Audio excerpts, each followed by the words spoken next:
ಇದು ಅವನ ಅಂತಿಮ ಉಪದೇಶ.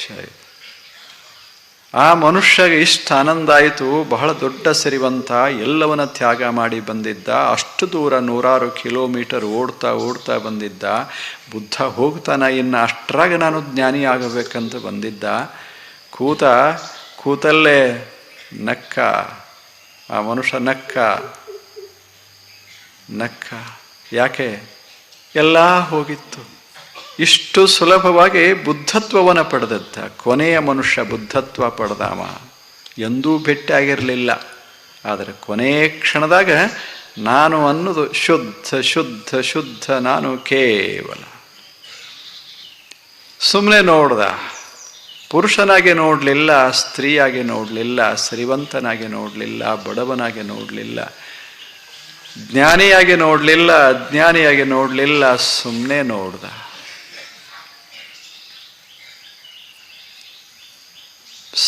ನೋಡ್ದ. ತಾನು ಶಾಂತನಾಗಿದ್ದ. ಸುಮ್ಮನೆ ನೋಡಿದಾಗ ಮನುಷ್ಯ ಶಾಂತಿ ಇರ್ತಾನ. ಏನರೇ ಆಗಿ ನೋಡ್ದ ಅಂದ್ರೆ ಏನರೇ ಆಗ್ತದೆ ಮನುಷ್ಯನಾಗ.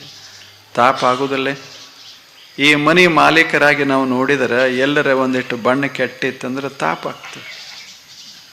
ಸುಮ್ಮನೆ ನೋಡಕ್ಕೆ ಹೋಗಿರ್ತೇವಲ್ಲ, ಈ ಗೋಳು ಗುಮ್ಮಟ ಅಂತ ನೋಡ್ತೇವೆ. ನಮಗೇನು ಯಾವ ಮೂಲಿ ಬಿದ್ರೇನು ಹಾದ್ರೇನು ಏನು, ಸುಮ್ಮನೆ ನೋಡೋದು. ನೋಡಕ್ಕೆ ಹೋಗಬೇಕಂತ ಹೇಳುವುದಲ್ಲೇನು? ಈಗ ಯಾಕೆ ಯಾತ್ರೆ ಮಾಡ್ಯಾರ ಭಾರತ ದೇಶದ ಋಷಿಗಳು ಅಥವಾ ಜ್ಞಾನಿಗಳು? ಯಾಕೆ ಯಾತ್ರೆ ಮಾಡ್ಯಾರ? ಸುಮ್ಮನೆ ನೋಡ್ಕೋತ ಹೋಗ್ರಿ ಅಂತ. ಅಲ್ಲೇ ಹಂಗದ ಇಲ್ಲಿ ಹಿಂಗದ ನೋಡಬಾರ್ದು, ಸುಮ್ಮನೆ ನೋಡ್ಬೇಕು. ಸುಮ್ಮನೆ ನೋಡು. ಯಾರು ಟೊಪ್ಪಿಗೆ ಹಾಕ್ಯಾರ, ಯಾರು ರುಮಾಲ್ ಸುತ್ಯಾರ, ಯಾರು ಹಂಗೆ ಅದಾರ, ಹಿಕ್ಕ್ಯಾರ ಹಿಕ್ಕಿಲ್ಲ ಏನೆಲ್ಲ, ಸುಮ್ಮನೆ ನೋಡು. ಏನೂ ಕಾಮೆಂಟ್ರಿ ಮಾಡಬೇಡ. ಅದ ಧ್ಯಾನ, ಅದು ಬುದ್ಧ ಧ್ಯಾನ. ಎಷ್ಟು ಮಸ್ತ್ ಇಲ್ಲ, ಎಷ್ಟು ಚೆನ್ನಾಗೈತೆ. ಸುಮ್ಮನೆ